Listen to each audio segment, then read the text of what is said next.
Kodagu channel ವಾರ್ತೆಗಳ ಪ್ರಾಯೋಜಕರು Muliya Keshav Bhat and sons, ಚಿನ್ನಾಭರಣಗಳ ಬೃಹತ್ ಮಳಿಗೆ, ಮಡಿಕೇರಿ, ಗೋಣಿಕೊಪ್ಪ, ಪುತ್ತೂರು, ಬೆಳ್ತಂಗಡಿ, ಬೆಂಗಳೂರು. ಹೋಮ್ಸ್ಕೇಪ್ ಫರ್ನಿಚರ್ಸ್, ಕೊಡಗಿಗೆ ಸಮೀಪದ ವಿಶಾಲವಾದ ಮಳಿಗೆ, ಪಯ್ಯಾವೂರ್, ಕೇರಳ. ಶಾರದಾ ಜ್ಯುವೆಲರ್ಸ್, ಕೊಡಗಿನ ಸಾಂಪ್ರದಾಯಿಕ ಆಭರಣಗಳ ಬೃಹತ್ ಮಳಿಗೆ, Aras road, Mysuru. A to Z super market, Vishwamanava double road, Kuvempu Nagara, Mysuru. SLV Promax, corn mix and corn products, Kushalnagar. Prashanth furnitures, ನಿಮ್ಮ ಅಂದದ ಮನೆಗೆ ಚಂದದ ಪೀಠೋಪಕರಣಗಳ ಮಳಿಗೆ, industrial area, Madikeri. Fabins family restaurant, ಬೆಕಾಚಿ resto cafe, always cell tower, Kohinoor ರಸ್ತೆ, ಮಡಿಕೇರಿ. ಕಾವೇರಿ ನೀರಾವರಿ ನಿಗಮದ ವತಿಯಿಂದ ಹಾರಂಗಿ ಎಡದಂಡೆ ನಾಲೆ, ಮುಖ್ಯ ನಾಲಾ, ಸರಪಳಿ ಹಾಗೂ ವಿತರಣಾ ನಾಲೆಯ ಆಯ್ದ ಭಾಗಗಳಲ್ಲಿ ಆಧುನೀಕರಣ ಕಾಮಗಾರಿಗೆ ಶಾಸಕ ಡಾಕ್ಟರ್ ಮಂತ್ರಗೌಡ ಭೂಮಿ ಪೂಜೆ ನೆರವೇರಿಸಿದರು. ಒಟ್ಟು 125 ಕೋಟಿ ವೆಚ್ಚದ ಆಧುನೀಕರಣ ಕಾಮಗಾರಿಗೆ ತೊರೆನೂರು ಮತ್ತು ಹುದುಗೂರಿನಲ್ಲಿ ಶಾಸಕರು ಚಾಲನೆ ನೀಡಿದರು. ಹಾರಂಗಿ ಮುಂಭಾಗ ಅಭಿವೃದ್ಧಿಪಡಿಸಿದ ಸೇತುವೆಯನ್ನು ಉದ್ಘಾಟಿಸಿದರು. ಈ ಸಂದರ್ಭ ಮಾತನಾಡಿದ ಶಾಸಕರು, ಅಭಿವೃದ್ಧಿ ಕಾರ್ಯಗಳ ಮೂಲಕ ಟೀಕೆಗಳು, ತೆಗಳಿಕೆಗೆ ಪ್ರತ್ಯುತ್ತರ ನೀಡುವ ಮೂಲಕ ಜನರ ವಿಶ್ವಾಸವನ್ನು ಗಳಿಸುವುದು ನಮ್ಮ ಮುಖ್ಯ ಉದ್ದೇಶ ಎಂದರು.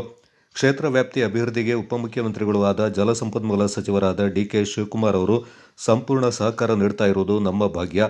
ನಾಲೆ ಅಭಿವೃದ್ಧಿ, ಸೇತುವೆ ನಿರ್ಮಾಣ ಕಾಮಗಾರಿಗಳಿಗೆ ದೊಡ್ಡ ಮಟ್ಟದಲ್ಲಿ ಅನುದಾನ ಒದಗಿಸುವ ಮೂಲಕ ಕ್ಷೇತ್ರದ ರೈತರಿಗೆ ಅನುಕೂಲವನ್ನು ಒದಗಿಸ್ತಾ ಇದ್ದಾರೆ ಎಂದರು.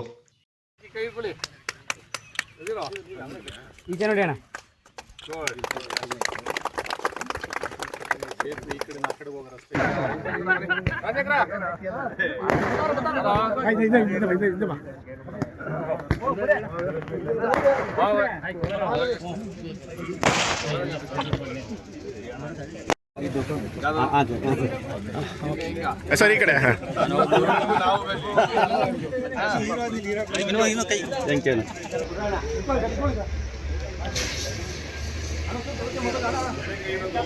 ಜಾಸ್ತಿ ತರಬೇಕು ಅಂತ ಆಸೆ ಇದ್ದೇ ಇರ್ತದೆ. ಮನುಷ್ಯರಿದ್ದಾಗ, ಕೆಲಸ ಇದ್ದಾಗ, ಜವಾಬ್ದಾರಿ ಜಾಸ್ತಿ ಇದ್ದಾಗ ಹಣಕಾಸು ಎಷ್ಟೇ ಕೊಟ್ಟರು ಸಾಲೋದಿಲ್ಲ. ಮಾತ್ರ ಖುಷಿ ಏನಂತಂದರೆ, ಇಲಾಖೆ ಸಚಿವರು, ನಮ್ಮ ಉಪಮುಖ್ಯಮಂತ್ರಿಯಾದ DK ಶಿವಕುಮಾರ್ ಸಾಹೇಬರು ಈ ಭಾಗದಲ್ಲಿ ನೀರಾವರಿ ವಿಚಾರದಲ್ಲಿ ಹೆಚ್ಚಿನ ಸಂಖ್ಯೆಯಲ್ಲಿ ರೈತರಿಗೆ ಅನುಕೂಲ ಆಗಬೇಕು ಅಂತ ಸಂದರ್ಭದಲ್ಲಿ ಏನು ರಿಮೈನಿಂಗ್ 7ರಿಂದ 14 ಕಿಲೋಮೀಟರ್ದು ಮಾಡರ್ನೈಸೇಷನು, ಅದಕ್ಕೆ ಒಂದು 72 ಕೋಟಿ, ಡಿಸ್ಟ್ರಿಬ್ಯೂಟ್ರು 18 ಡಿಸ್ಟ್ರಿಬ್ಯೂಟ್ರಿಗೆ 49 ಕೋಟಿ, ಆಮೇಲೆ ಇವತ್ತೇನು ಈಗ ಒಂದು ಉದ್ಘಾಟನೆ ಮಾಡ್ತಾಯಿದ್ವಿ, ಅದನ್ನ 1.5 ಕೋಟಿ ಆಯಿತು. ಪ್ಲಸ್ ಲೋ ಲೈನ್ ಬ್ರಿಡ್ಜು ಬರೋಂಥ ದಿವಸಗಳಿಗೆ 36 ಕೋಟಿಗೆ ಆಗುತ್ತೆ.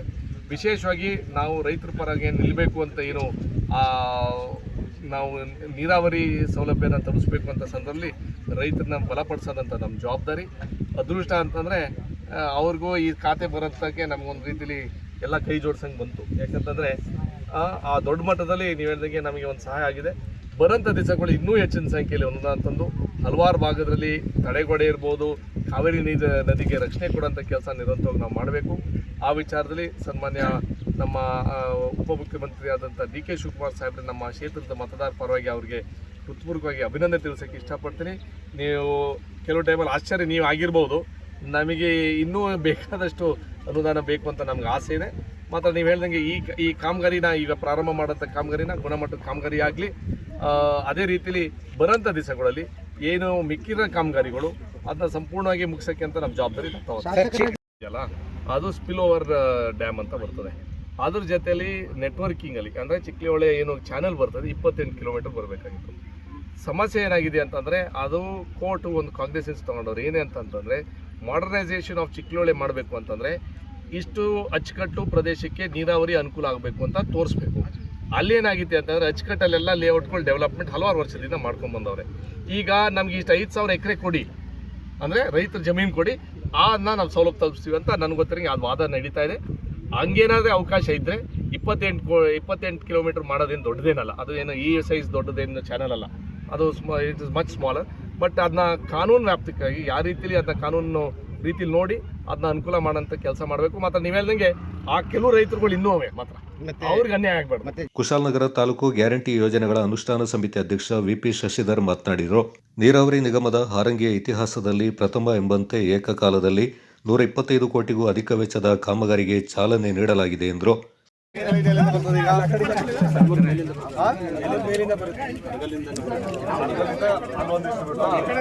ಬಂದು ಇದು ಡೆಮಾಕ್ರೈಸೇಷನ್ ಆಗಿದೆ. ಯಾವಾಗ ಇದು ಇದಾಗಿದ್ದು ಇದನ್ನ ಹೊಡೆದಾಕಿ ಇನ್ನೊಂದು ಚೆನ್ನಾಗಿದೆ ಅಲ್ಲ ಇದೊಂದು ಸ್ವಲ್ಪ ಚೆನ್ನಾಗಿದೆ ಸರ್. ಟೋಟಲ್ ಎಷ್ಟು ಕಿಲೋಮೀಟರ್ ಲೈನಿಂಗು? 42 ಕಿಲೋಮೀಟರ್. 6 ಕಿಲೋಮೀಟರ್ ಇದೆ ಸರ್. ಯೋಗೇಶ್ ಟೂರಿಸ್ಟ್ ಆಮೇಲೆ ನಮ್ಮವ್ರಿಗೆ ಅನುಕೂಲ ಮಾಡಿ ಬರ್ತು. ಟೂರಿಸ್ಟ್ ಬಂದೇ ಬರ್ತಾರೆ. ಆರಂಗಿ ಓವರ್ಫ್ಲೋ ಲೋ ಲೈಂಗ್ ಯಾರಿಗೆ ಇದೆ ಇದು ಹೈಟ್ ಮಾಡಿ ಯಾವ್ದು ಸರಿಸುಮಾರು 125 ಕೋಟಿಯ ಕಾಮಗಾರಿಯನ್ನ ಗುದ್ದಲಿ ಪೂಜೆ ಮಾಡಿದ್ದು ಅದು ನೀರಾವರಿ ಇಲಾಖೆಯ ಇತಿಹಾಸದಲ್ಲಿ ಇದು ಪ್ರಪ್ರಥಮ. ಬಹುಶಃ ಇನ್ನು 46 ಕೋಟಿಗಳ ಕಾಮಗಾರಿ ಕೂಡ ನಾವು ಆರಂಗಿ ನದಿ ನೀರನ್ನು ಬಿಟ್ಟಾಗ ಕೆಳ ಸೇತುವೆ ಇದೆ, ಆ ಕೆಳ ಸೇತುವೆಯನ್ನ ಉನ್ನತ ದರ್ಜೆಗೆ ಏರಿಸಿ ಒಂದು ಗೋ ಮಾದರಿಯಲ್ಲಿ, ಒಂದು ಬಾಣದ ಮಾದರಿಯಲ್ಲಿ ಅಲ್ಲೊಂದು ಕಮಾನು ರೀತಿಯ ಸೇತುವೆ ನಿರ್ಮಾಣ ಮಾಡಿ ಅದಕ್ಕೆ ಎರಡು ಬದಿಯಲ್ಲಿ ಒಂದು ಟವರ್ ನಿರ್ಮಾಣ ಮಾಡಿ ಪ್ರಕೃತಿಯನ್ನು ಕೂಡ ವೀಕ್ಷಿಸಲಿಕ್ಕೆ ಟವರ್ ವಾಚನ್ನ ಕಟ್ಟುವಂತ ಒಂದು ವಿಶಿಷ್ಟವಾದ ಸೇತುವೆಯನ್ನು ಕಟ್ಟಲಿಕ್ಕಿರುವಂತ ಯೋಜನೆ ಪೂರ್ಣಗೊಂಡಿದೆ. ಈ ಎಲ್ಲ ಕೆಪಿಸಿಸಿ ವಕ್ತಾರ ಎಂ ಲಕ್ಷ್ಮಣ್ ಈ ಸಂದರ್ಭ ಮಾತನಾಡಿದರು. ವಿರಾಜಪೇಟೆನಲ್ಲಿ ಇನ್ನೊಬ್ಬ ಯಂಗ್ ಡೈನಾಮಿಕ್ ಎಮ್.ಎಲ್.ಎ ನೀವು ಎಲೆಕ್ಟ್ ಮಾಡಿದ್ದೀರಿ. ನಿಮ್ಮ ಆತ್ಮಸ್ಥೈರ್ಯವನ್ನು, ಆತ್ಮವನ್ನು ಮುಟ್ಟಿ ಬೆಳಗ್ಗೆ ಹೊತ್ತು ನನಗನ್ಸುತ್ತೆ ಪ್ರತಿಯೊಬ್ಬರು ದೇವರ ಕೈ ಮುಗಿಯುವಂಥ ಒಂದು ಅಭ್ಯಾಸ ಇಟ್ಕೊಂಡಿದ್ದೀರಿ. ಸುಮ್ಮನೆ ಒಂದು 2 ನಿಮಿಷ. ನಾನು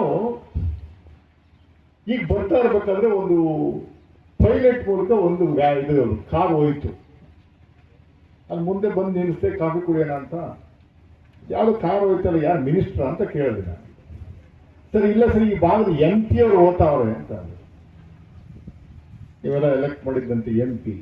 ಯಾಕೆ ಅವ್ರಿಗೆ ಯಾಕೆ ಎಸ್ಕಾರ್ಟ್ ಜೀಪು, ಪೊಲೀಸ್ ಜೀಪ್ ಕೊಟ್ಟವ್ರೇನು ಅಂತ ನನಗೆ ಅರ್ಥ ಆಗಲಿಲ್ಲ. ಇರ್ಬೋದು ಅಂತ ಸುಮ್ಮನೆ ಅಲ್ಲೇ ಕೂತ್ಕೊಂಡಿರ್ಬೇಕಾದ್ರೆ ಅವರೇ ಮಾತಾಡ್ತಾ ಇದ್ರು. ಸರ್ ಏನು ಗೊತ್ತಾರೆ, ಯಾವ್ದಾದ್ರು ಇನಾಗ್ರೇಷನ್ ಇದೆ, ಯಾವ್ದೋ ಕಾರ್ಯಕ್ರಮ ಇದೆಯಾ? ನಾನು ಏಕೆಂದ್ರೆ ಮಂತ್ರಗೋಟಿ ಹೋಗ್ತಾನೆ ಕಾರ್ಯಕ್ರಮಕ್ಕೆ ಕರೆದ್ರು. 50 ಕೋಟಿ ಕಾಮಗಾರಿಯನ್ನು ಬಹಳ ಸಿಂಪಲ್ ಆಗಿ ಉದ್ಘಾಟನೆ ಮಾಡ್ತಾ ಇರುವಂಥದ್ದು ನನಗೆ ಸ್ವಲ್ಪ ದಿಗ್ಭ್ರಮೆ ಆಯಿತು. MP ಅಲ್ಲಿ ಹೋಗ್ತಾ ಇದ್ದಿದ್ದು ಏನಕ್ಕೆ ಅಂದರೆ, ನೆನಪಿಸೋದೇನೋ ಗಲಾಟೆ ಆಯ್ತಂತ ನಾಪೋಕ್ಲಲ್ಲಿ, ಅದಕ್ಕೆ ತುಪ್ಪ ಸುರಿಯಕ್ಕೆ ಹೋಗ್ತಾವ್ರೆ ಅಂತ ಗಲಾಟೆಗೆ. ಈ ಸಂದರ್ಭ ಕೆಪಿಸಿಸಿ ಸದಸ್ಯರಾದ ಕೆಪಿ ಚಂದ್ರಕಲಾ, ನಟೇಶ್ ಗೌಡ, ಜಿಲ್ಲಾ ಕಾಂಗ್ರೆಸ್ ಮಹಿಳಾ ಅಧ್ಯಕ್ಷೆ ಪುಷ್ಪಲತಾ, ಪ್ರಮುಖರಾದ K S Krishnegowda, T B Jagadish, T K Panduranga, S S Chandrashekar, Rajashekar, Manjunath, Basavaraju ಮತ್ತಿತರ ಪ್ರಮುಖರು ಪಾಲ್ಗೊಂಡಿದ್ದರು.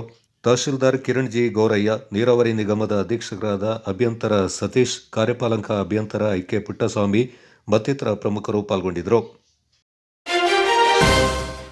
ಎಡಿಕೇರಿ ಪ್ರಸನ್ನಗೆ ಪ್ರತಿಷ್ಠಾ ವಿಜಯರತ್ನ ಅಂತಾರಾಷ್ಟ್ರೀಯ ಪ್ರಶಸ್ತಿ.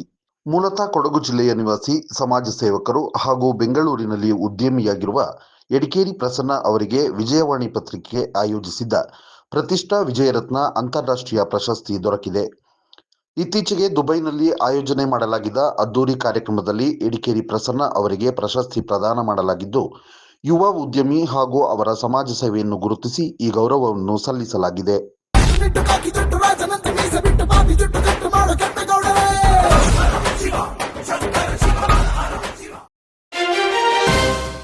ಹಿಂದೂ ಸಂಗಮ ಕಾರ್ಯಕ್ರಮ ಆಯೋಜನೆ ವೇಳೆ ಅಹಿತಕರ ಘಟನೆ ನಡೆದಿದ್ದು, ಕಿಡಿಗೇಡಿಗಳಿಗೆ ತಕ್ಷಣ ಶಿಕ್ಷೆ ಆಗಬೇಕು. ರಾಜ್ಯ ಸರ್ಕಾರ ಕಾನೂನು ವ್ಯವಸ್ಥೆ ಕಾಪಾಡುವಲ್ಲಿ ವಿಫಲವಾಗಿದೆ. ಆರೋಪಿಗಳ ವಿರುದ್ಧ ಕಾನೂನು ಕ್ರಮ ಕೈಗೊಳ್ಳಬೇಕೆಂದು ಸಂಸದ ಯದುವೀರ್ ಒಡೆಯರ್ ಸರ್ಕಾರವನ್ನು ಒತ್ತಾಯಿಸಿದರು. ನಾಪೋಕ್ಲುವಿನ ಪ್ರವಾಸಿ ಮಂದಿರದಲ್ಲಿ ಭಾನುವಾರ ಏರ್ಪಡಿಸಿದ್ದ ಸಂಸದರ ಭೇಟಿ ಕಾರ್ಯಕ್ರಮದಲ್ಲಿ ಅವರು ಮಾತನಾಡಿದರು. ಈ ಭಾಗದಲ್ಲಿ ಹಿಂದೂಪರ ಸಂಘಟನೆಗಳ ಕಾರ್ಯಕರ್ತರಿಗೆ ಬದುಕಲು ಕಷ್ಟವಾಗ್ತಾ ಇದೆ ಎಂಬುದು ಗಂಭೀರವಾದ ವಿಚಾರ ಎಂದರು. ಸರ್ಕಾರ ಸೂಕ್ತ ಕ್ರಮ ಕೈಗೊಳ್ಳಬೇಕೆಂದರು. ಮೇಲ್ಮಟ್ಟಕ್ಕೆ ತಲುಪಬೇಕು ಅನ್ನೋದು ಅತ್ಯಂತ ಗಂಭೀರವಾದಂಥ ಬೆಳವಣಿಗೆ. ಎರಡನೇದು ಈ ಅಂಗಡಿ ವಿಚಾರ, ಈಗಾಗಲೇ ಹೇಳಿದ್ವಿ, ಅಲ್ಲಿ ಒಂದು ಗಾಂಜಾ ಗೂಡಾಗಿದೆ, ಕ್ರಿಮಿನಲ್ಗಳದ್ದು ಗೂಡಾಗಿದೆ. ಏನು ಕ್ರಮ ತಗೋಬೇಕು ಅದು ತಗೊಳ್ಳಿ, ಮುಚ್ಚಿ ಅಂಗಡಿ. ಮೂರನೇದು ಈ ಹೇಳಿದರೆ ಈ ಇಸ್ಮೇಲ್ ಅಂತ ವ್ಯಕ್ತಿದು ಏನೇನು ನಡವಳಿಕೆ ಇದೆ ಎಲ್ಲರೂ ಹೇಳಿದ್ದಾರೆ, ಅದು ನಿಮಗೂ ಗಮನದಲ್ಲಿದೆ, ಅದಕ್ಕೂ ಕೂಡ ಸೂಕ್ತವಾದಂಥ ಕ್ರಮ ತಗೋಬೇಕಾಗಿದೆ. ನಾಲ್ಕನೇದು ಎಲ್ಲರಿಗೂ ಕೂಡ ಒಂದು ರೀತಿ ಈಕ್ವಲ್ ಆಗಿ ಟ್ರೀಟ್ಮೆಂಟ್ ಕೊಡಿ. ಅದೇ ನಮ್ಗೆ ಬೇಕಾಗಿರೋದು ಅಷ್ಟೇ. ಅವ್ರಿಗೆ ಒಂದು ಕಾನೂನು ಅಲ್ಲ, ನಮ್ಗೊಂದು ಕಾನೂನು. ಅಷ್ಟು ಮಾಡಿದ್ರೆ ನಾವೆಲ್ಲರೂ ಕೂಡ ಶಾಂತಿಯುತವಾಗಿ ಬದುಕಬಹುದು. ಅಂಡ್ ಒನ್ ಥಿಂಗ್, ಅದು ನೀವು ಎಷ್ಟು ದಿನ ಕಾರ್ಯಕ್ರಮಗಳು ಇರುತ್ತೆ ಅದೇ ಇರ್ಲಿ, ಮತ್ತೆ ಒಂದು 3-4 ದಿನ ಇರ್ಲಿ, ಏನಂತೆ ಏನೂ ಆಗಲ್ಲ. ಇವ್ರ ಕಡೆಯಿಂದ ಪಂಚಾಯತಿ ಕಡೆಯಿಂದ 3 ದಿನ ಪರ್ಮಿಷನ್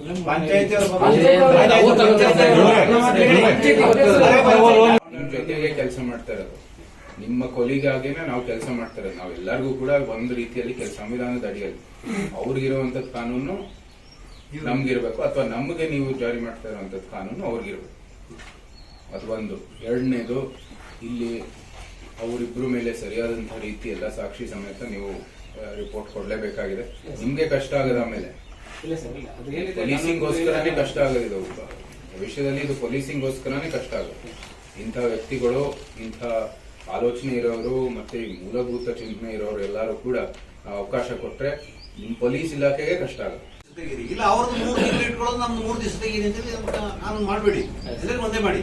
ಮತ್ತೆ ಇನ್ನೊಂದು ಕಂಪ್ಲೇಂಟ್ ಇದೆ, ಏನಾದ್ರೂ ಚಿಕ್ಕ ಗಲಾಟೆ ಆದ್ರೆ ನಿಮ್ಮ ಸ್ಟೇಷನ್ಗೆ ಒಂದು 200 ಜನ ಮುಸ್ಲಿಮ್ಸೇ ಬಂದ್ಬಿಡ್ತಾರೆ ಅಂತ ಹೇಳೋದಿದೆ. ಯಾಕೆ ಹಂಗೆ ನುಗ್ಸ್ತೀರಿ ಅವ್ರನ್ನ? ಕಂಟ್ರೋಲ್ ಮಾಡಿ ಅವ್ರನ್ನ. ಮತ್ತೆ ಏನು ಇದು ಡ್ರಗ್ಸ್ ಇದೆ, ಅವ್ರನ್ನ ರೈಡ್ ಮಾಡಿ ಅದು ಎಲ್ಲಿಂದ ತಂದಿದ್ದಾರೆ, ಮೂಲ ಎಲ್ಲಿಂದ ಇದಾಗಿದೆ ಅಂತ ಸ್ವಲ್ಪ ಪತ್ತೆ ಹಚ್ಚಿ. ಅದೇ ಮಾಡಿದ್ವಿ ಸರ್. ಕಷ್ಟ ಆಗ್ತದೆ. ಈ 2 ತಿಂಗಳಲ್ಲಿ ಸರ್ 5 ಕೇಸ್ ಮಾಡಿದ್ವಿ ಸರ್. ಕೇಸಸ್ 5 ಕೇಸ್ ಎಲ್ಲ ಕೂಡ ಒಳ್ಳೆ ಕೇಸ್ನ ಮಾಡ್ತೀರಾ, ಆದ್ರೆ ಮೂಲಕ ಹೋಗೋದೇ ಇಲ್ಲ.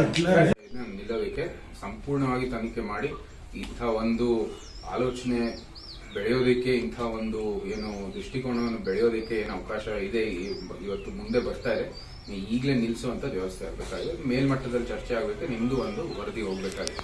ಬಿಜೆಪಿ ಮುಖಂಡ ಮನುಮುತ್ತಪ್ಪ ಮಾತನಾಡಿ, ಹಿಂದೂ ಬಾಂಧವರು ನಾಪಕ್ಲು ಪಟ್ಟಣಕ್ಕೆ ಬರಲು ಹಿಂದೇಟು ಹಾಕುವಂತಾಗಿದೆ. ಪೊಲೀಸ್ ಇಲಾಖೆ ನಿಷ್ಕ್ರಿಯವಾಗಿದೆ. ಹಿಂದೂ ಕಾರ್ಯಕರ್ತರ ಮೇಲೆ 10 ಕಾನೂನುಗಳನ್ನು ಹೇರಲಾಗ್ತಾ ಇದೆ ಎಂದರು. ಮಕ್ಕಳನ್ನ ಬಿಡತಕ್ಕಂಥದ್ದು, ಹಿಂಬದಿಯಲ್ಲಿ ನಿಂತು ಮಕ್ಕಳನ್ನ ಬಿಟ್ಟು ಈ ರೀತಿಯ ನಮ್ಮ ಮೇಲೆ ಹಲ್ಲೆ ಮಾಡತಕ್ಕಂಥ ಕೆಲಸವನ್ನು ಮಾಡ್ತಿದ್ದಾರೆ ಸರ್. ಆದ ಕಾರಣ ನಮ್ಮ ಒಂದು ನಾಪೋಕಲ್ನ ಹಿಂದೂ ಬಾಂಧವರು ಇವತ್ತು ನಗರಕ್ಕೆ ಬರಲಿಕ್ಕೆ ಒಂದು ಭಯ. 6 ಗಂಟೆ ಮೇಲೆ ಯಾರು ನಿಲ್ಲೋದಿಲ್ಲ, ಯಾಕಂದ್ರೆ ನಿಂತು ಇಲ್ಲಿ ನಮಗೆ ರಕ್ಷಣೆ ಇಲ್ಲ. ಪೊಲೀಸ್ ಇಲಾಖೆಯಿಂದ ಅಂತೂ 100ಕ್ಕೆ 100 ರಕ್ಷಣೆ ಇಲ್ಲ. ಈಗ ಇನ್ನೊಂದು ಹೊಸದಾಗಿ ಬಂದಿದೆ, ಈಗ ನಾವೊಂದು ಸಮಾವೇಶ ಮಾಡಬೇಕಾದ್ರೆ ಅದಕ್ಕೆ 28 ಕಾನೂನುಗಳು. ನಮ್ಮ ಬಲಮೋಡಿ ಪಂಚಾಯಿತಿಯಲ್ಲಿ ಏನು ನಾವು ಹಿಂದೂ ಸಮಾವೇಶ ಮಾಡ್ತಾ ಇದ್ದೀವಿ, ಅಲ್ಲಿ ಒಬ್ಬರು ಮುಸಲ್ಮಾನರು ಇಲ್ಲ, ಅಲ್ಲಿ ಸಮಾವೇಶ ನಡೆಸ್ತಾ ಇರೋದು. ನಮಗೆ ಅದು ಏನಲ್ಲ ಕಾನೂನು, ಬಂಟಿಂಗ್ಸ್ ಕಟ್ಟಲಿಕ್ಕೂ ಕಾನೂನು, ವಾಹನ ಅಳವಡಿಸ್ಲಿಕ್ಕೆ ಕಾನೂನು, ಮೈಕ್ ಅದೆಲ್ಲ ಪರ್ಮಿಷನ್ ತೆಗೆಯೋಣ, ಅದರ ಸಮಸ್ಯೆ ಏನಿಲ್ಲ. ಆದರೆ ದಿವಸಕ್ಕೊಂದು ಕಾನೂನುಗಳನ್ನು ಹೇಳ್ತಕ್ಕಂಥದ್ದು, ಈ ರೀತಿ ಮಾಡತಕ್ಕಂಥದ್ದು. ನಮ್ಮ ಮಕ್ಕಳು ಇಲ್ಲಿ ವಾಹನದಲ್ಲಿ ಜಯಘೋಷಗಳನ್ನು ಹಾಕೊಂಡು ಹೋದ್ರು ಅವ್ರ ಮೇಲೆ ಕ್ರಮ ಮಾಡುವಂಥದ್ದು.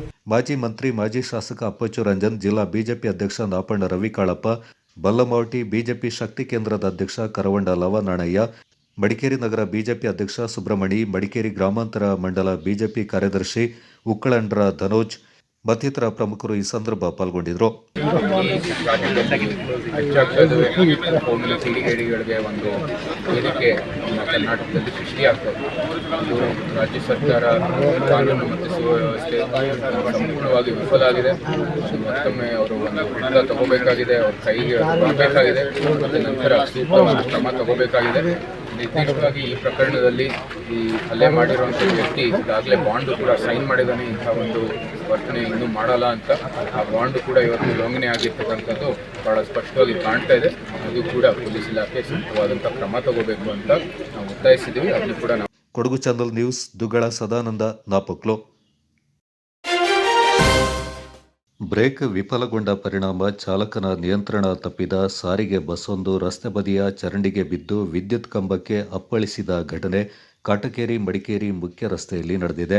ಭಾನುವಾರ ಮಧ್ಯಾಹ್ನ ಎಮ್ಮೆಮಾಡಿನಿಂದ ನಾಪಕ್ಲು, ಬೆಟ್ಟಗೇರಿ, ಕಾಟಿಕೇರಿ, ಮಡಿಕೇರಿ ಮಾರ್ಗವಾಗಿ ಮೈಸೂರಿಗೆ ತೆರಳುವ ಕೆಎಸ್ಆರ್ಟಿಸಿ ಬಸ್ ಕಾಟಿಕೇರಿ ಬಳಿಯ ರಸ್ತೆ ತಿರುವಿನಲ್ಲಿ ಬ್ರೇಕ್ ವಿಫಲಗೊಂಡು ಚಾಲಕನ ನಿಯಂತ್ರಣ ತಪ್ಪಿ ರಸ್ತೆ ಬದಿಯ ಚರಂಡಿಗೆ ಬಿದ್ದು ಪಕ್ಕದಲ್ಲಿದ್ದ ವಿದ್ಯುತ್ ಕಂಬಕ್ಕೆ ಅಪ್ಪಳಿಸಿ ನಿಂತಿದೆ. ಚಾಲಕನ ಸಮಯ ಪ್ರಜ್ಞೆಯಿಂದ ಭಾರೀ ಅನಾಹುತ ತಪ್ಪಿದೆ ಎಂದು ಬಸ್ನಲ್ಲಿದ್ದ ಪ್ರಯಾಣಿಕರು ಮಾಹಿತಿಯನ್ನು ನೀಡಿದ್ದಾರೆ. ಅಪಘಾತದಿಂದ ಬಸ್ನಲ್ಲಿದ್ದ ಮಹಿಳೆಯೊಬ್ಬರಿಗೆ ಸಣ್ಣ ಪುಟ್ಟ ಗಾಯಗಳಾಗಿದ್ದು ಅಪಾಯದಿಂದ ಪಾರಾಗಿದ್ದಾರೆ.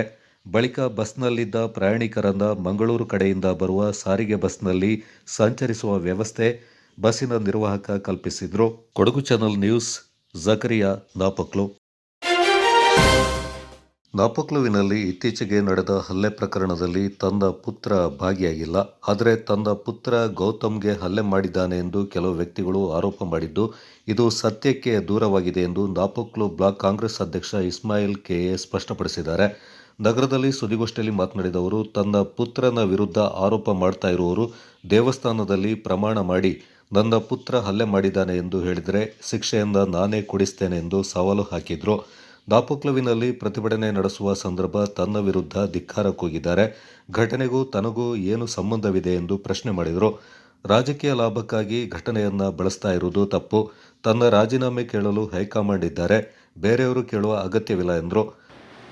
ನಾನು ವಿಚಾರಣೆ ಮಾಡಿದಾಗ ಫೋನಲ್ಲಿ ವಿಚಾರಣೆ ಮಾಡಿದಾಗ ಅಲ್ಲಿದ್ದಂಥ ಪ್ರತ್ಯಕ್ಷ ಅವರು ಹೇಳಿದ್ರು, ನಿನ್ನ ಮಗ ಇದ್ರು, ಅವ್ರು ಹೊಡೆದಾಟಕ್ಕೆ ಹೋಗ್ಲಿಲ್ಲ, ಸೈಲಿದ್ರು ಅಂತ. ಅಲ್ಲೇ ಪಕ್ಕದಲ್ಲಿದ್ದ ಹೋಟೆಲ್ನ ಮಾಲೀಕರು ಮತ್ತು ಅವರ ಮಕ್ಕಳು ಹೇಳಿದ್ರು, ಇಲ್ಲ ಸಿದ್ದಿಕ್ ಸ್ವಲ್ಪ ಸೈಡಲ್ಲಿ ಇದ್ದ ಅವ್ನು ಗಲಾಟೆಗೆ ಹೋಗಿಲ್ಲ ಅಂತ ಅಷ್ಟು ಕ್ಲಿಯರ್ ಕಟ್ ಆಗಿ ಹೇಳಿದ್ದಾರೆ. ಆ ವಿಶ್ವಾಸದಲ್ಲಿ ನಾನು ನನ್ನ ಮಗ ಇರಲಿಲ್ಲ ಅಂತ ವಿಶ್ವಾಸವಿದೆ. ಮಗನಿಗೆ ಫೋನ್ ಮಾಡಿ ಹೇಳಿದಾಗಲ್ಲ, ಹೌದು ಕೆಳಗಡೆ ನಮ್ಮ ಫ್ರೆಂಡ್ಸ್ ಎಲ್ಲ ಗಲಾಟೆ ಅಂತ ಹೇಳುವಾಗ ನಾನು ಗಲಾಟೆಗೆ ಹೋಗಿದ್ದೀನಿ, ಹೋದಾಗ ಗಲಾಟೆ ಆಗುವಾಗ ನಾನು ಸೈಡಲ್ಲಿ ಇದ್ದೆ, ನಾನು ಹೊಡಿಲಿಲ್ಲ, ನನ್ನನ್ನು ಯಾರು ಹೊಡಿಲಿಲ್ಲ, ನಾನು ಯಾರು ಹೊಡಿಲಿಲ್ಲ, ನಾನು ಮನೆಗೆ ಹೋಗ್ತಾ ಇದ್ದೀನಿ ಹೇಳಿದ್ರು.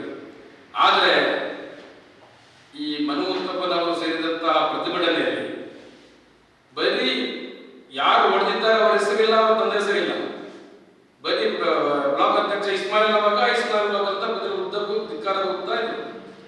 ಧಿಕ್ಕಾರ ಹೋಗ್ತಾ ಮಾತ್ರ ನನ್ನ ಅಭಿಮಾನಿಗಳು ಯಾರಿಗೂ ಗೊತ್ತಿಲ್ಲ, ಅಲ್ಲಿ ಜೈಕಾರ ಹೋಗ್ತಾ ಇದ್ರು, ಇಸ್ಮಾಯಿಲ್ ಜೈಕಾರ ಹೋಗಿದ್ದಾರೆ. ಆದರೆ ಇದಕ್ಕೂ ನಮ್ಮ ಮುಸ್ಲಿಂ ಯುವಕರಿಂದ ಹಿಂದೂ ಸಂಗಮದ ಕಾರ್ಯಕರ್ತರಿಗೆ ಹೊಡೆದಿರುವುದು ತಪ್ಪು ಮಾಹಿತಿ. ಬರೀ ಸುಹೇಲ್ ಮತ್ತೆ ಗೌತಮಿನ ನಡುವಿರುವಂತಹ ಗಲಾಟೆ.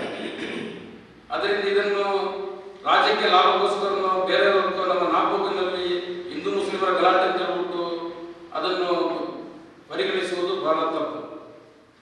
ಆದ್ದರಿಂದ ಈ ಮನ್ನುತ್ತಪ್ಪನವರು ಇವಾಗ ನಮ್ಮ ಅಧ್ಯಕ್ಷರು ಹೇಳಿದಾಗೆ ನಾವು ಹಿಂದೂ ರಕ್ಷಣೆ ಮಾಡ್ತೀವಿ ಅಂತ ನಮ್ಮ ಬಹಳ ಎಡಗಟ್ಟಿ ಹೇಳಿದರು. ನಮ್ಮ PS ಮಂಜುನಾಥ ಹೇಳಿದರು, ನಮ್ಮ ಮುಂದಿನ ಹಿಂದೆ ನಮ್ಮಲ್ಲಿ ಕಾರ್ಯನಿರ್ವಹಿಸಿದಂಥ ಸಬ್ ಇನ್ಸ್ಪೆಕ್ಟರ್ ಎಲ್ಲಿ ಕೇಳ್ತಾ ಇದ್ರು, ನಾವು ಹಿಂದೂ ರಕ್ಷಣೆ ನಾವು ಮಾಡ್ತೀವಿ ಅಂತ. ಅವರ ಹೋಮ್ಸ್ಟೇಗೆ ಬಂದಂತಹ ಹೊರ ಜಿಲ್ಲೆಯಿಂದ ಬಂದಂತಹ ಹಿಂದೂ ಸಹೋದರನನ್ನ ಒಳದೋಡಿಸಿ ಇವರು ಮೂಲ ಅಲ್ಲಿ ಅಡಿಗೆ ಕುಳಿತನ್ನು ಇವರು ನೋಡ್ಬೇಕು, ಅವ್ರು ಹಿಂದೂ ಅಲ್ವಾ, ಯಾಕೆ ಅವರನ್ನು ರಕ್ಷಣೆ ಮಾಡಲಿಲ್ಲ? ಅವ್ರ ಹೋಮ್ಸ್ಟೇ ರೂಮಲ್ಲಿ ಸೇರಿಸಿ ಯಾಕೆ ಹೊಡೆದಿದ್ದಾರೆ? ಅವರು ಹಿಂದೂ ರಕ್ಷಕರೇನಲ್ಲ, ಅವರವರ ರಾಜಕೀಯದ ಯಾವುದೋ ಒಂದು ಲಾಭಕ್ಕೋಸ್ಕರ ಬಲಿಪೋಷ ಮಾಡಿದ್ದಾರೆ. ಅಲ್ಲಿ ಸೇರಿದಂತೆ ಯಾವುದೂ ಇನ್ನೊಂದು ಹಿಂದೂ ಜನಾಂಗದವರು ಗಲಾಟೆಗೆ ಬಂದಿಲ್ಲ.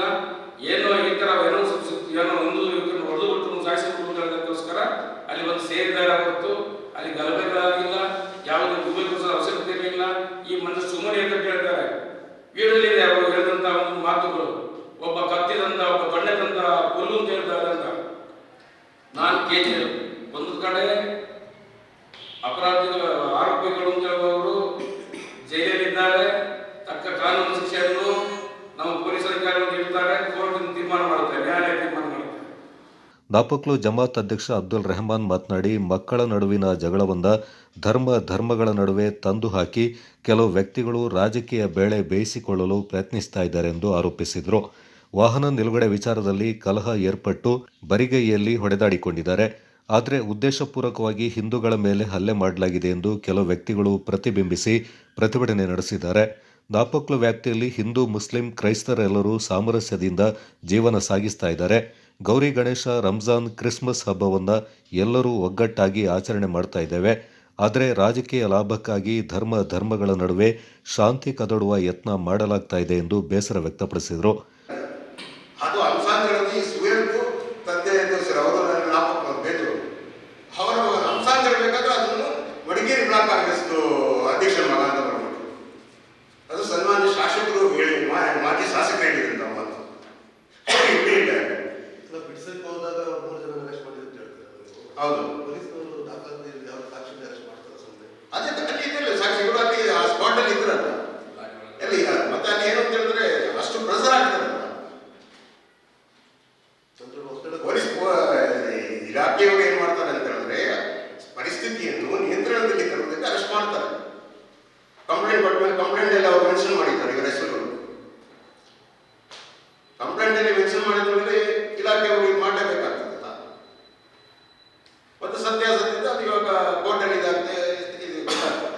ಸುದ್ದಿಗೋಷ್ಠಿಯಲ್ಲಿ ನಾಪಕ್ಲು ಜಮಾತ್ನ ಮಾಜಿ ಅಧ್ಯಕ್ಷ ಅಜೀಜ್ ಹಾಗೂ ಜಮಾತ್ನ ಉಪಾಧ್ಯಕ್ಷ ಜಿಎಂ ಬದ್ರುದ್ದೀನ್ ಪಾಲ್ಗೊಂಡಿದ್ದರು. ಚಟ್ಟಳ್ಳಿಯ ಕಾನನ್ಕಾಡು ಸಮೀಪದಲ್ಲಿರುವ ಕ್ರಿಶ್ಚಿಯನ್ ಸಮಾಧಿ ಸ್ಥಳದಲ್ಲಿ ವಾಮಾಚಾರ ನಡೆಸಿರುವ ಶಂಕೆ ವ್ಯಕ್ತಗೊಂಡಿದ್ದು, ಈ ಘಟನೆ ಸ್ಥಳೀಯ ಕ್ರೈಸ್ತ ಸಮುದಾಯದಲ್ಲಿ ಆತಂಕ ಹಾಗೂ ಅಸಮಾಧಾನಕ್ಕೆ ಕಾರಣವಾಗಿದೆ. ನಿವೃತ್ತ ಯೋಧ ಪೈಲಿ ಅವರ ತಂದೆ ಫ್ರಾನ್ಸಿಸ್ ನಿಧನರಾದ ಹಿನ್ನೆಲೆಯಲ್ಲಿ ಸಮಾಧಿ ಸ್ಥಳದಲ್ಲಿ ಅಂತ್ಯಕ್ರಿಯೆಗಾಗಿ ಪೂರ್ವಸಿದ್ಧತೆಗಾಗಿ ಗುಂಡಿ ತೋಡ್ತಾ ಇದ್ದ ವೇಳೆ ಕೆಲವು ಅನುಮಾನಾಸ್ಪದ ವಸ್ತುಗಳು ಪತ್ತೆಯಾಗಿವೆ. ಕ್ರಿಶ್ಚಿಯನ್ ಸಮಾಧಿ ಪ್ರದೇಶದಲ್ಲಿ ಈ ರೀತಿಯ ವಸ್ತುಗಳು ಪತ್ತೆಯಾಗಿರುವುದು ವಾಮಾಚಾರ ನಡೆಸಿರುವ ಶಂಕೆ ಕಾರಣವಾಗಿದ್ದು, ಇದರಿಂದ ಸ್ಥಳೀಯ ಕ್ರೈಸ್ತರಲ್ಲಿ ತೀವ್ರ ಅಸಮಾಧಾನ ವ್ಯಕ್ತವಾಗಿದೆ.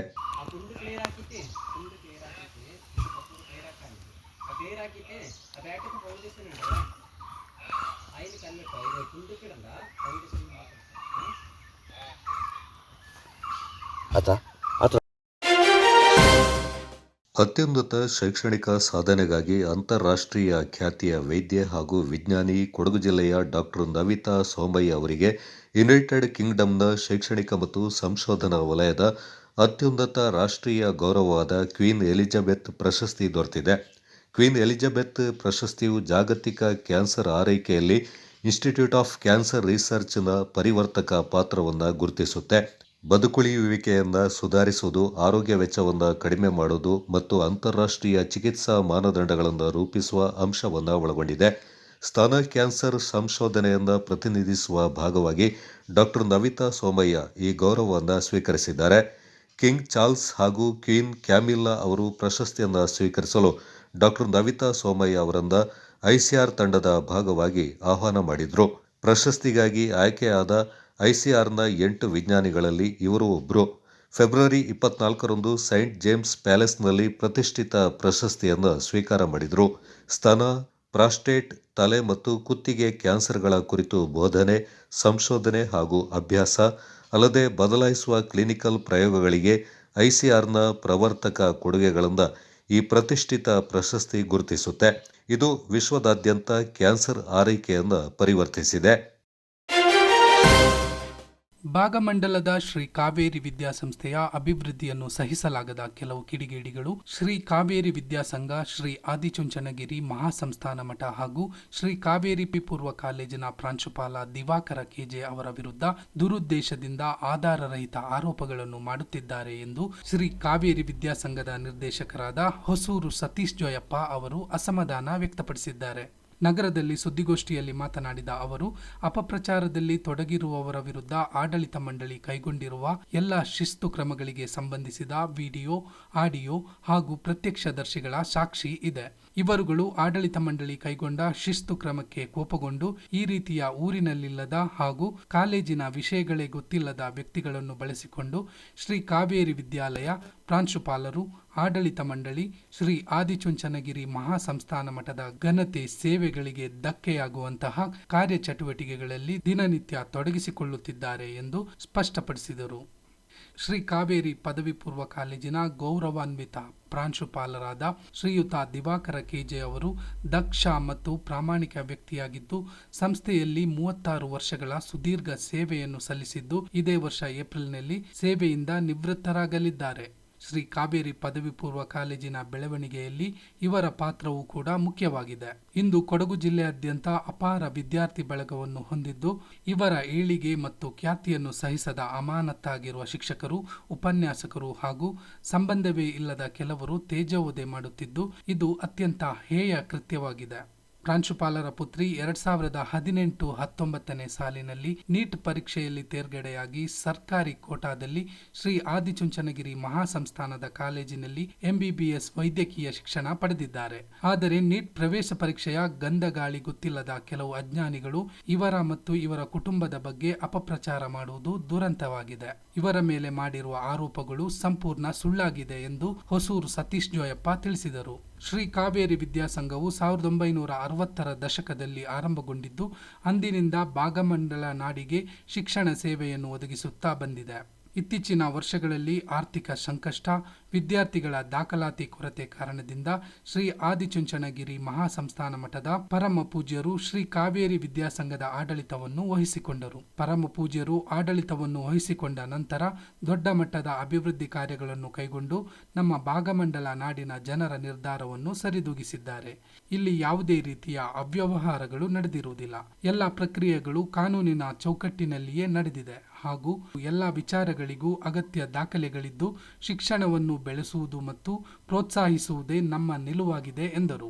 ಶ್ರೀ ಆದಿಚುಂಚನಗಿರಿ ಮಹಾಸಂಸ್ಥಾನ ಮಠದ ಪರಮ ಪೂಜ್ಯರಿಗೆ ಭಾಗಮಂಡಲ ನಾಡಿನ ಸದ್ಭಕ್ತರು, ವಿದ್ಯಾಭಿಮಾನಿಗಳು, ಗಣ್ಯರು, ಪೋಷಕರು ಹಾಗೂ ಹಳೆಯ ವಿದ್ಯಾರ್ಥಿಗಳು ಸಂಪೂರ್ಣ ಬೆಂಬಲ ನೀಡಲು ಒಪ್ಪಿದ್ದರಿಂದ ಮತ್ತು ಶೈಕ್ಷಣಿಕ ಅಭಿವೃದ್ಧಿಯ ಉದ್ದೇಶದಿಂದ ಮಾತ್ರವೇ ಭಾಗಮಂಡಲ ನಾಡಿಗೆ ಶ್ರೀಮಠವು ಬಂದಿದೆ. ಭಾಗಮಂಡಲ ಭಾಗದ ಜನರು ಬೆಂಬಲ ಮತ್ತು ಸಹಕಾರ ನೀಡದ ಪಕ್ಷದಲ್ಲಿ ಇಂತಹ ನಾಡಿನ ಶ್ರೇಷ್ಠ ಗುರು ಪರಂಪರೆ ಹೊಂದಿರುವ ರಾಜ್ಯ ಮತ್ತು ದೇಶಾದ್ಯಂತ ಸುಮಾರು 500ಕ್ಕೂ ಹೆಚ್ಚು ಶಾಲಾ ಕಾಲೇಜುಗಳನ್ನು, ವೈದ್ಯಕೀಯ, ತಾಂತ್ರಿಕ ವಿದ್ಯಾಲಯಗಳನ್ನು ಮತ್ತು ಆದಿಚುಂಚನಗಿರಿ ವಿಶ್ವವಿದ್ಯಾಲಯವನ್ನೇ ಹೊಂದಿರುವ ಶ್ರೀಮಠದ ಸೇವೆ ಹಾಗೂ ಅಭಿವೃದ್ಧಿ ಕಾರ್ಯಗಳನ್ನು ಭಾಗಮಂಡಲದ ನಾಡು ಕಳೆದುಕೊಳ್ಳುವುದರಲ್ಲಿ ಸಂದೇಹವಿಲ್ಲ ಎಂದು ಸತೀಶ್ ಜೋಯಪ್ಪ ಬೇಸರ ವ್ಯಕ್ತಪಡಿಸಿದರು.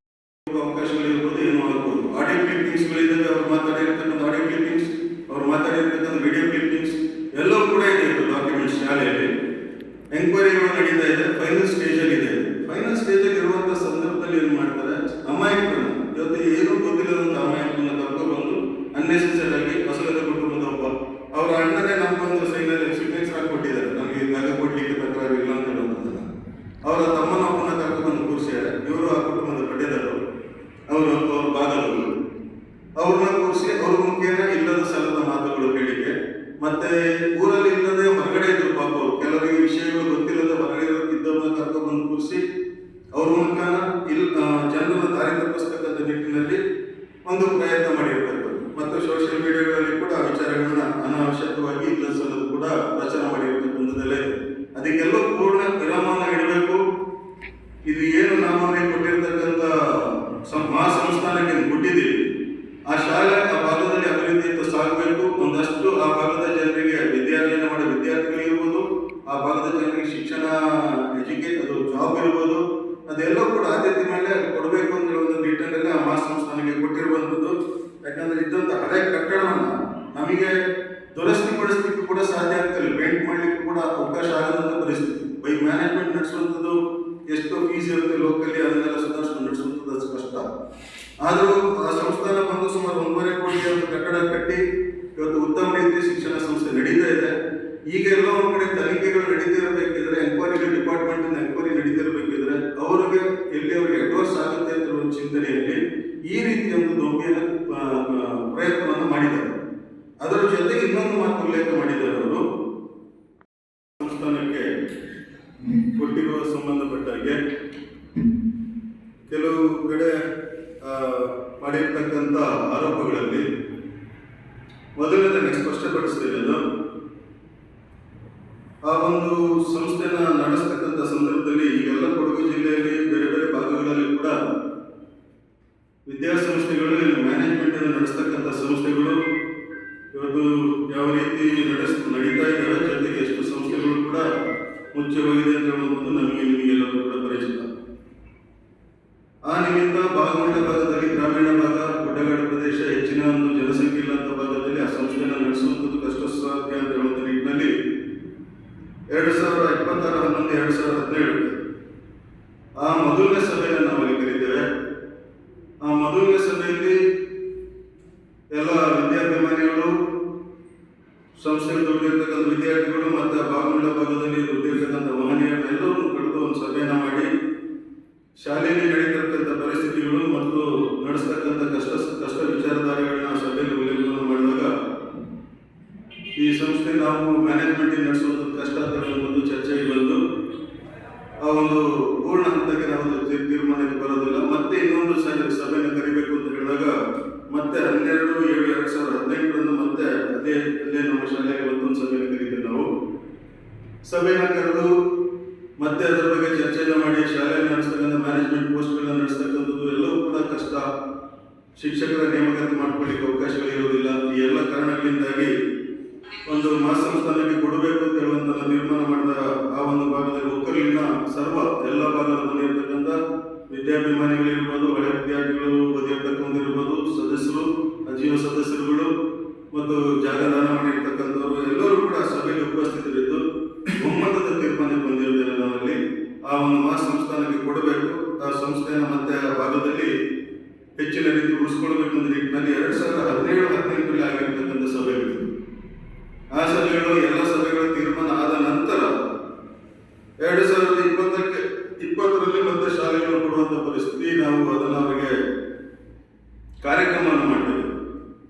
ಆ ಮಧ್ಯದಲ್ಲಿ ಒಂದು ಬಾರಿ ಹೀಗೆ ಚರ್ಚೆನಾದಾಗ ಒಂದು ಬಾರಿ ನಾವು ಗ್ರಾಮದ ಎಲ್ಲವೂ ಸುಮಾರು 50 ಜನರ ಹೆಚ್ಚು ಕಮ್ಮಿಗೆ ಒಂದು ಬಸ್ ಮಾಡಿ ಕರ್ಕೊಂಡು ಹೋಗ್ತೇವೆ. ಅಲ್ಲಿಗೆ ಅಲ್ಲಿ ಮಹಾಸಂಸ್ಥಾನಕ್ಕೆ ಒಂದು ಬಸ್ ಮಾಡಿ 50 ಅವ್ರ ಜೊತೆಗೆ ಮುಕ್ತಾರ ನಮ್ಮ ದೊಡ್ಡ ಸ್ವಾಮೀಜಿ ಗುರುಜಿ ಅವರ ಹತ್ರ ಮಾತಾಡಿ ಅವರಲ್ಲಿ ಒಮ್ಮತದ ತೀರ್ಮಾನವನ್ನು ಬಂದು ನಂತರ ಕೊಡಬೇಕು ಅಂತ ತೀರ್ಮಾನ ಬಂದಿರ್ತೇವೆ.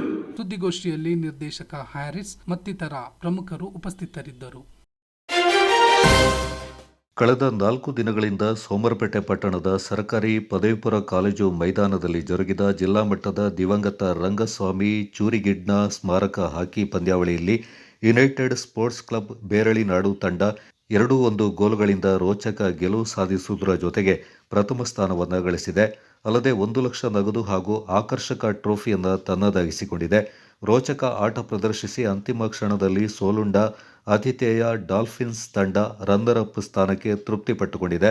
ಭಾನುವಾರದಂದು ಜರುಗಿದ ಫೈನಲ್ ಪಂದ್ಯಾಟದಲ್ಲಿ ಪ್ರಥಮ ಕ್ವಾರ್ಟರ್ನಲ್ಲಿ ವೆಂಕಟೇಶ್ ಕಂಜಾ ಮತ್ತು ಅಭಿಷೇಕ್ ಅವರು 2 ಗೋಲುಗಳನ್ನು ಬಾರಿಸುವುದರೊಂದಿಗೆ ಆರಂಭಿಕ ಮುನ್ನಡೆಯನ್ನು ದೊರಕಿಸಿಕೊಟ್ಟರು.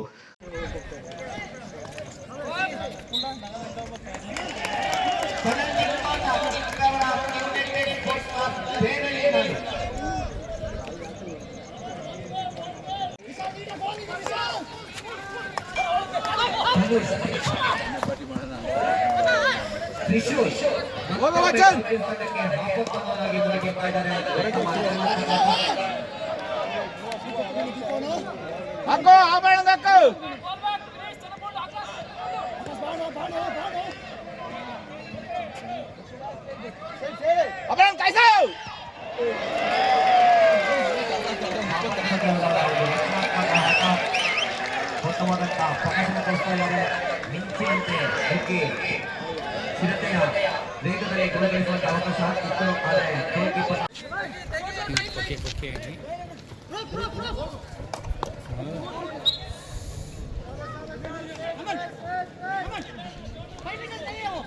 ಮೂರನೆಯ ಹಾದಿಯ ಪಂಜಾಬ್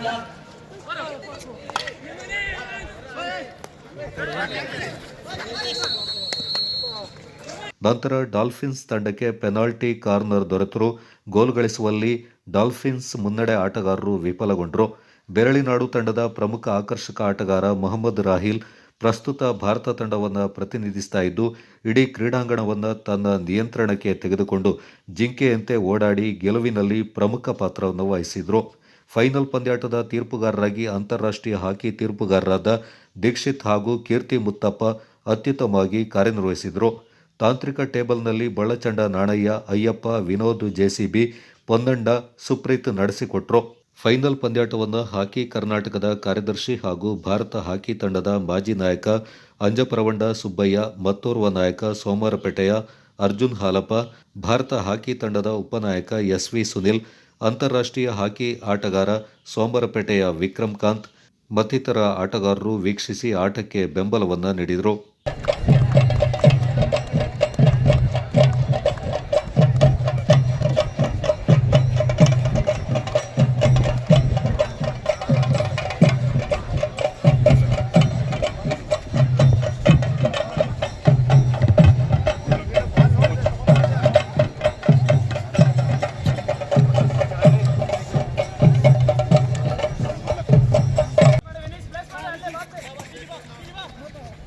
ಮೊಹಮ್ಮದ್ ರಫಿ ಅವರು ಗೋಲನ್ನೇ ಬಾರಿಸಿದ ಜಾಗದಲ್ಲಿ ಅವರ ಆತ್ಮೀಯ ಗೆಳೆಯ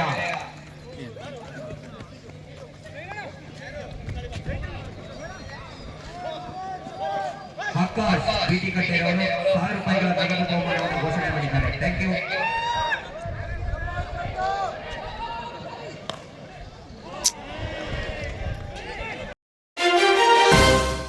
ಕೊಡಗು ಗೌಡ ಯುವ ವೇದಿಕೆ ಕಳೆದ ಹಲವು ವರ್ಷಗಳಿಂದ ಗೌಡ ಜನಾಂಗ ಬಾಂಧವರಿಗೆ ಸ್ನೇಹ ಮಿಲನ ಕ್ರೀಡಾಕೂಟವನ್ನು ಆಯೋಜಿಸಿಕೊಂಡು ಬಂದಿದೆ. ಪ್ರಸ್ತುತ 2026ನೇ ವರ್ಷದ ಏಪ್ರಿಲ್ 27ರಿಂದ ಮೇ 17ರವರೆಗೆ ಜಿಲ್ಲಾ ಕ್ರೀಡಾಂಗಣದಲ್ಲಿ ಆಯೋಜಿಸಲಾಗಿರುವ ಕ್ರೀಡಾಕೂಟದ ಕರಪತ್ರವನ್ನು ಕೊಡಗು ಗೌಡ ಸಮಾಜದ ಒಕ್ಕೂಟ ಆಯೋಜಿಸಿದ್ದ ಅಭಿನಂದನೆ ಮತ್ತು ಕೃತಜ್ಞತೆ ಸಮರ್ಪಣೆ ಕಾರ್ಯಕ್ರಮದಲ್ಲಿ ಶಾಸಕರು ಹಾಗೂ ಮುಖ್ಯಮಂತ್ರಿಗಳ ಕಾನೂನು ಸಲಹೆಗಾರರಾದ ಪೊನ್ನಣ್ಣ ಅವರು ಅನಾವರಣಗೊಳಿಸಿದರು. ಕ್ರೀಡಾಕೂಟಕ್ಕೆ ಶುಭ ಹಾರೈಸಿ ಕಳೆದ 3 ವರ್ಷದಿಂದ ಅನುದಾನ ಬರದಿದ್ದ ಕಾರಣ ಈ ವರ್ಷ ಸರ್ಕಾರದಿಂದ ಅನುದಾನ ಕೊಡಿಸುವ ಭರವಸೆಯನ್ನು ನೀಡಿದ್ದಾರೆ. ಮುಂದಿನ 2027ನೇ ವರ್ಷದ ಪ್ರಪ್ರಥಮ ಗೌಡ ಒಲಿಂಪಿಕ್ಸ್ ತಯಾರಿಯಲ್ಲಿ ಈ ಬಾರಿ ಕ್ರೀಡಾಕೂಟದ ಆಕರ್ಷಣೆ ಕುಟುಂಬವಾರ್ ಕ್ರಿಕೆಟ್ ಪಂದ್ಯಾಟ, ಕುಟುಂಬವಾರ್ ರಿಂಗ್ ಹಾಕಿ ಪಂದ್ಯಾಟ, ಕಾಯಿಗೆ ಗುಂಡು ಹೊಡೆಯುವ ಸ್ಪರ್ಧೆ, ಕ್ರಾಸ್ ಕಂಟ್ರಿ, ಅಥ್ಲೆಟಿಕ್ ಕ್ರೀಡೆಯನ್ನು ಮತ್ತು ಸಾಂಸ್ಕೃತಿಕ ಪೈಪೋಟಿ, ಮಿಸ್ಟರ್ ಗೌಡ ಮಿಸ್ ಗೌಡತಿಯನ್ನು ಆಯೋಜಿಸಲಾಗುವುದು. ಈ ಕಾರ್ಯಕ್ರಮದಲ್ಲಿ ಜಿಲ್ಲಾ ಗ್ಯಾರಂಟಿ ಅನುಷ್ಠಾನ ಸಮಿತಿ ಅಧ್ಯಕ್ಷರಾದ ತೀತೀರ ಧರ್ಮಜ ಉತ್ತಪ್ಪ, ಕೊಡಗು ಗೌಡ ಸಮಾಜಗಳ ಒಕ್ಕೂಟದ ಅಧ್ಯಕ್ಷರಾದ ಆನಂದ್ ಕರಂದ್ಲಾಜೆ, ಕರ್ನಾಟಕ ಅರೆಭಾಷೆ ಸಾಹಿತ್ಯ ಮತ್ತು ಸಂಸ್ಕೃತಿ ಅಕಾಡೆಮಿ ಅಧ್ಯಕ್ಷರಾದ ಸದಾನಂದ ಮಾವಜಿ, ವಿರಾಜಪೇಟೆ ಗೌಡ ಸಮಾಜದ ಅಧ್ಯಕ್ಷರಾದ ಮುಕ್ಕಾಟಿ ವಾಸು ಗಣಪತಿ, ಚಿದಾನಂದ ಅಂಬೇಕಲ್ ನವೀನ್, ತೇನಾನ ರಾಜೇಶ್, ಯುವ ವೇದಿಕೆ ಅಧ್ಯಕ್ಷರಾದ ಬಾಲಾಡಿ ಮನೋಜ್, ಪೈಕೆರ ಮನೋಹರ್ ಮಾದಪ್ಪ, ಪುದಿಯನೆರವನ ರಿಷಿತ್ ಮಾದಯ್ಯ, ಪಟ್ಟಡ ದೀಪಕ್, ದೇರಳ ನವೀನ್, ಪೊಕ್ಕಳಂಡ್ರ ಮನೋಜ್, ಕಟ್ಟೆಮನೆ ಸೋನಜಿತ್, ಪರಿಚನ ಸೋನಿ ಪಾಲ್ಗೊಂಡಿದ್ದರು.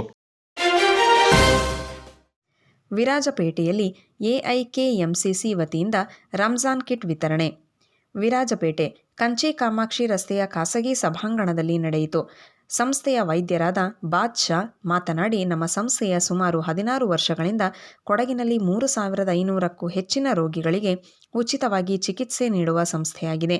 ನಾವು ಯಾವುದೇ ಜಾತಿ ಮತ ನೋಡದೆ ಆಸ್ಪತ್ರೆಯಲ್ಲಿ ಚಿಕಿತ್ಸೆ ನೀಡಲು ಸಹಕಾರಿಯಾಗದೆ ಮನೆಗೆ ಕರೆದುಕೊಂಡು ಹೋಗಿ ಎಂದು ತಿಳಿಸಿದ ವ್ಯಕ್ತಿಗಳಿಗೆ ಅವರು ಬದುಕುವ ತನಕ ನಮ್ಮ ಸಂಸ್ಥೆಯ ಮೂಲಕ ಉತ್ತಮ ಆರೈಕೆ ಮಾಡಿ ಅವರ ಜೀವನದ ಕೊನೆಯಲ್ಲಿ ಉತ್ತಮ ಚಿಕಿತ್ಸೆ ನೀಡಲು ಮುಂದಾಗಿದೆ ಎಂದು ತಿಳಿಸಿದರು.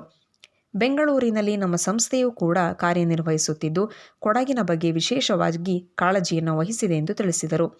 ಕೊಡಗಿನ ಬಹುತೇಕ ಮುಸ್ಲಿಂ ಸಮುದಾಯದಲ್ಲಿ ಕಡು ಬಡವರು ಇದ್ದಾರೆ. ಅವರು ಕೂಡ ರಂಜಾನ್ ತಿಂಗಳಲ್ಲಿ ಉಪವಾಸ ವ್ರತ ಮಾಡುತ್ತಾರೆ. ಅವರಿಗೆ ನಮ್ಮ ಸಂಸ್ಥೆಯ ವತಿಯಿಂದ ಸುಮಾರು 350 ಕುಟುಂಬದ ಸದಸ್ಯರಿಗೆ ರಂಜಾನ್ ಕಿಟ್ ವಿತರಣೆ ಮಾಡಿದ್ದೇವೆ ಎಂದು ಮಾಹಿತಿ ನೀಡಿದರು. ಇದರ ಉದ್ದೇಶ ಎಲ್ಲ ಮುಸ್ಲಿಂ ಧರ್ಮದ ಕುಟುಂಬದ ಸದಸ್ಯರು ಪವಿತ್ರ ರಂಜಾನ್ ತಿಂಗಳ ಉಪವಾಸ ಕಾರ್ಯಕ್ರಮದಲ್ಲಿ പാൽಗೊಳ್ಳಲಿ ಎಂಬುದು ಉದ್ದೇಶ ಅಷ್ಟೇ ಎಂದು ಸಂಸ್ಥೆಯ ಪ್ರಮುಖರು ಮಾಹಿತಿ ನೀಡಿದರು.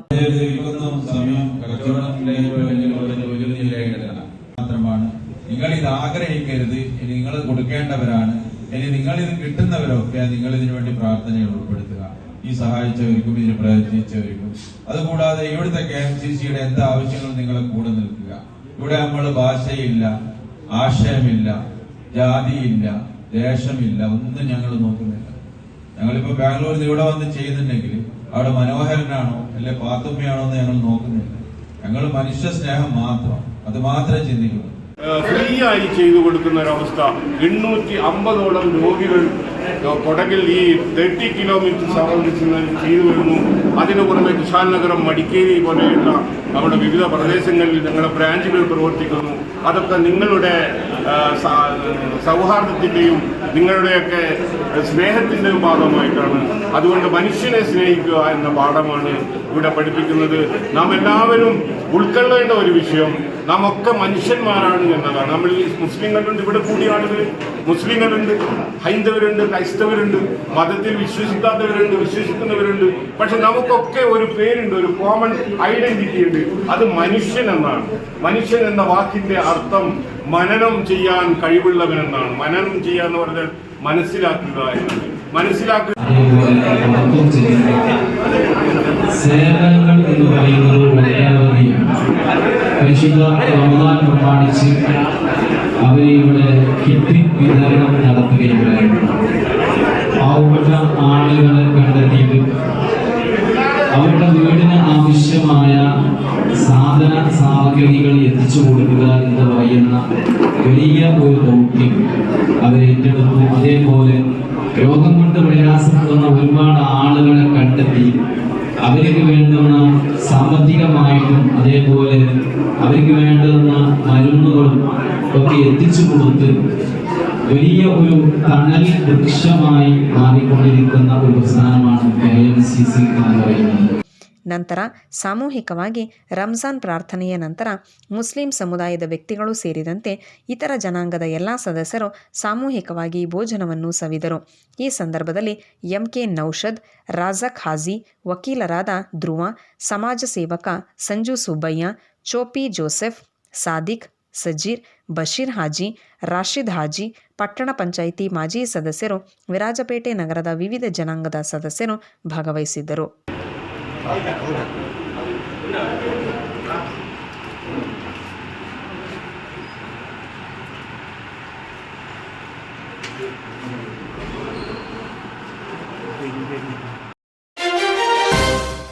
ಸಂಘ ಇರೋದೇ ಹಿಂದೂ ಸಮಾಜಕ್ಕೋಸ್ಕರ ಅಂತ ವಿಶ್ವ ಹಿಂದೂ ಪರಿಷತ್ನ ಶರಣ್ ಪಂಪ್ವೆಲ್ ಹೇಳಿದರು. ನಾಪಕ್ಲು ಸಮೀಪದ ಬಲ್ಲಮಾಟಿ ಗ್ರಾಮದಲ್ಲಿ ಶನಿವಾರ ಏರ್ಪಡಿಸಿದ್ದ ಹಿಂದೂ ಸಂಗಮ ಆಯೋಜನಾ ಸಮಿತಿ ವತಿಯಿಂದ ಹಿಂದೂ ಸಂಗಮ ಕಾರ್ಯಕ್ರಮದಲ್ಲಿ ದಿಕ್ಸೂಚಿ ಭಾಷಣ ಮಾಡಿದರು. ಸಂಘವು ರಾಜ್ಯಾದ್ಯಂತ ಹಳ್ಳಿಗಳಲ್ಲಿ ಗ್ರಾಮಗಳಲ್ಲಿ ಕಾರ್ಯಕ್ರಮಗಳನ್ನು ಏರ್ಪಡಿಸಿದೆ. ಎಲ್ಲೂ ಸಂಘರ್ಷ ನಡೆದಿಲ್ಲ, ಎಲ್ಲೂ ಗೊಂದಲ ಆಗಿಲ್ಲ. ಆದರೆ ನಾಪಕ್ಲುವಿನಲ್ಲಿ ಅಹಿತಕರ ಘಟನೆ ನಡೆದಿದೆ. ನಾಪಕ್ಲು ನಮ್ಮದು ಎಂದು ಹೇಳಿದ್ದು ಮಾತ್ರವಲ್ಲದೆ ಹಿಂದೂ ವ್ಯಕ್ತಿಯ ಮೇಲೆ ಹಲ್ಲೆ ನಡೆದಿದೆ. ಇದು ಖಂಡನೀಯ. ನಾಪಕ್ಲು ಕಾವೇರಿ ತಾಯಿಯ ನಾಡು, ಕೊಡಗು ಪುಣ್ಯ ಭೂಮಿಯ ನಾಡು ಎಂದರು.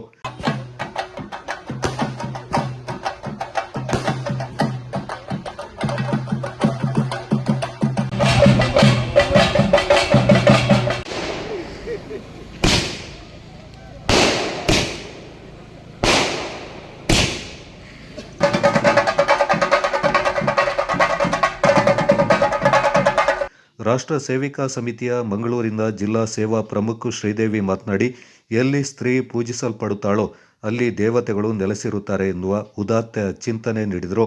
ದೇಶ ನಮ್ಮದು, ಸ್ತ್ರೀಯನ್ನು ಅತ್ಯಂತ ಗೌರವದಿಂದ ಕಾಣುವ ಸಂಸ್ಕೃತಿ ಹಿಂದೂ ಸಂಸ್ಕೃತಿ ಎಂದರು. ನಿವೃತ್ತ ಅಬಕಾರಿ ಕಮಿಷನರ್ ಮೂವೇರ ಸಚಿನ್ ಕುಟ್ಟಪ್ಪ, ನೌಕಾಪಡೆ ಅಧಿಕಾರಿ ಪೆಬ್ಬೆಟ್ಟಿರ ಎಂ, ನಿವೃತ್ತ ನೌಕಾಪಡೆ ಅಧಿಕಾರಿ ಪೆಬ್ಬೆಟ್ಟಿರ ಎಂ ಕುಶಾಲಪ್ಪ, ನಿವೃತ್ತ ಸೇನಾಧಿಕಾರಿ ಎಡಿಕೇರಿ ಮಣಿ ಮಂದಣ್ಣ, ನೆಲಜಿ ಕೃಷಿ ಪತ್ತಿನ ಸಹಕಾರ ಸಂಘದ ಉಪಾಧ್ಯಕ್ಷರಾದ ಚೇಕ್ಪುಂಡ ರೀನಾ ವಿಠಲ್ ಮತ್ತಿತರ ಪ್ರಮುಖರು ಈ ಸಂದರ್ಭ ಪಾಲ್ಗೊಂಡಿದ್ದರು. Kodagu channel news, Duggala Sadananda, Napoklu. ವಿರಾಜಪೇಟೆಯಲ್ಲಿ ಚೆಸ್ಕಾಂ ಅಧಿಕಾರಿಗಳಿಗೆ ಬೀಳ್ಕೊಡುಗೆ, ವಯೋನಿವೃತ್ತಿ ಸಮಾರಂಭ ವಿರಾಜಪೇಟೆ ಬಿಟ್ಟಂಗಾಲದ ಹೆಗಡ್ಡೆ ಸಮಾಜದ ಸಭಾಂಗಣದಲ್ಲಿ ನಡೆಯಿತು. ಸಹಾಯಕ ಕಾರ್ಯನಿರ್ವಾಹಕ ಇಂಜಿನಿಯರ್ ಪಿಸಿ ಸುರೇಶ್ ವಿರಾಜಪೇಟೆ ಹಾಗೂ ಮೇಲ್ವಿಚಾರಕ ಹಾಗೂ ಕಾರ್ಯಪಾಲಕರಾದ ಎಕೆ ರವಿಶಂಕರ್ ಅಮ್ಮತ್ತಿ ವಿಭಾಗ ಇಬ್ಬರು ಚೆಸ್ಕಾಂ ಇಲಾಖೆಯಲ್ಲಿ ಉತ್ತಮ ರೀತಿಯಲ್ಲಿ ಕಾರ್ಯನಿರ್ವಹಿಸಿದರು. ಈ ಹಿನ್ನೆಲೆಯಲ್ಲಿ ಇಬ್ಬರನ್ನು ಒಂದೇ ವೇದಿಕೆಯಲ್ಲಿ ಸಮಾನವಾಗಿ ಸನ್ಮಾನ ಮಾಡಿ ಗೌರವವನ್ನು ನೀಡಲಾಯಿತು. ಮೊದಲು ನಡೆದ ವೇದಿಕೆ ಕಾರ್ಯಕ್ರಮದಲ್ಲಿ ಕೊಡಗು ಜಿಲ್ಲೆಯ ಚೆಸ್ಕಾಂ ಇಲಾಖೆ ಅಧಿಕಾರಿಗಳಾದ ಸೋಮಶೇಖರ್ ಎಂಕೆ ಅವರು ಮಾತನಾಡಿ ಇವರ ಸೇವೆಯ ಬಗ್ಗೆ ಮಾತನಾಡಿದರು. ವೇದಿಕೆಯಲ್ಲಿ ಅಧಿಕಾರಿಗಳಾದ ವಿನಯ್ ಕುಮಾರ್, ಶ್ರೀಮತಿ ಅನಿತಾಬಾಯಿ, ಸೋಮೇಶ್ ಕೆವಿ, ಕೃಷ್ಣರಾಜು ಭಾಗವಹಿಸಿದ್ದರು. ಸುರೇಶ್ ಅವರ ತಮ್ಮ ಸೇವಾ ಅವಧಿಯಲ್ಲಿ ಕಾರ್ಯನಿರ್ವಹಿಸಿದ ಹುಬ್ಬಳ್ಳಿ, ಧಾರವಾಡ, ಬಾಗಲಕೋಟೆ, ಮಂಗಳೂರು, ಕೊಡಗು ಜಿಲ್ಲೆಯ ತಮ್ಮ ಒಡನಾಡಿಗಳು ಆಗಮಿಸಿ ಗೌರವಪೂರ್ವಕವಾಗಿ ನಿವೃತ್ತ ಅಧಿಕಾರಿಗೆ ಸುರೇಶ್ ರವರನ್ನು ಬೀಳ್ಕೊಟ್ಟರು. ರವಿಶಂಕರ್ ಅವರು ಸೇವೆ ಸಲ್ಲಿಸಿದ ಕೊಡಗಿನ ಇತರೆ ಭಾಗಗಳಲ್ಲಿ ಸೇವೆ ಸಲ್ಲಿಸಿದ ಪ್ರದೇಶದಲ್ಲಿ ತನ್ನೊಡನೆ ಸೇವೆ ಸಲ್ಲಿಸಿದ ಸ್ನೇಹಿತರು, ಕುಟುಂಬದ ಸದಸ್ಯರು, ಸುಮಾರು 65 ಬಾರಿ ರಕ್ತದಾನ ಮಾಡಿದ ರವಿಶಂಕರ್ ಅವರ ಅಭಿಮಾನಿಗಳು ಅವರನ್ನು ಸನ್ಮಾನ ಮಾಡಿ ಕಳುಹಿಸಿಕೊಟ್ಟರು. ರಾಜ್ಯದ ಇತಿಹಾಸದಲ್ಲಿ ಚೆಸ್ಕಾಂ ಇಲಾಖೆ ಅಧಿಕಾರಿಗಳ ಬೀಳ್ಕೊಡುಗೆ ಸಮಾರಂಭ ಎಲ್ಲೂ ನಡೆದಿಲ್ಲ ಎಂದು ಸೋಮೇಶ್ ಕೆವಿ ತಿಳಿಸಿದರು. ಈ ಸಂದರ್ಭದಲ್ಲಿ ವಿರಾಜಪೇಟೆ 659ನೇ ಘಟಕದ ಅಧ್ಯಕ್ಷರಾದ ಯೋಗರಾಜ್, ನೌಕರರ ಸಂಘದ ಅಧ್ಯಕ್ಷರಾದ ಜಗದೀಶ್, ಸದಸ್ಯರಾದ ಶಂಕರ್, ಗುರು, ಸ್ವರಾಜ್ ಸೇರಿದಂತೆ ವಿದ್ಯುತ್ ಗುತ್ತಿಗೆದಾರರು, ಇಬ್ಬರು ಕುಟುಂಬದ ಸದಸ್ಯರು ಹೆಚ್ಚಿನ ಸಂಖ್ಯೆಯಲ್ಲಿ ಆಗಮಿಸಿದ್ದರು. ನಿವೃತ್ತಿಯ ನಂತರ ಮುಂದಿನ ಭವಿಷ್ಯಕ್ಕಾಗಿ ಆರ್ಥಿಕವಾಗಿ ಮುಂದುವರಿಯಲು ಚೆಸ್ಕಾಂ ಇಲಾಖೆ ವತಿಯಿಂದ ಆರ್ಥಿಕ ನೆರವಿನ ಚೆಕ್ ಅನ್ನು ರಾಮಚಂದ್ರ ಈ ಸಂದರ್ಭದಲ್ಲಿ ವಿತರಣೆ ಮಾಡಿದರು.